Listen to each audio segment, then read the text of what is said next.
विफाकी काबीना ने पाक PWD बंद करने की हतमी मंजूरी दे दी है। पैका एक्ट के तहत प्रिजाइडिंग अफसरान मुकर्रर करने की मंजूरी भी दे दी गई है। इसे बात करेंगे। डॉन न्यूज के चीफ रिपोर्टर सनाउल्लाह खान हमारे साथ मौजूद हैं। सनाउल्लाह, काबीना में मजीद किन उमूर की मंजूरी दी गई है, क्या तफसीलात हैं इस हवाले से? देखिए, तो पाक PWD को बाकायदा बाज़ाब्ता तौर पर बंद करने की मंजूरी दे दी गई है और इस हवाले से प्राइम मिनिस्टर पहले ही ऐलान कर चुके थे और एक कमेटी भी बना दी गई है। इसका जो मुतबादिल होगा, जो इसके प्रोजेक्ट हैं उनको मुकम्मल करने के लिए प्राइवेट सेक्टर के साथ मिलकर काम किया जाएगा। इसके साथ पीका एक्ट 2016 के तहत प्रिजाइडिंग अफसरान मुकर्रर करने की भी मंजूरी दी गई है।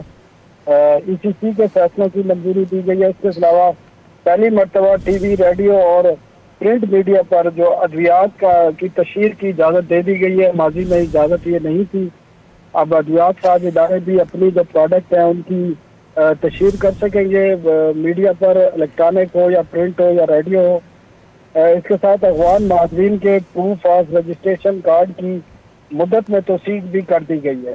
जी, बहुत शुक्रिया सनाउल्लाह खान साहब।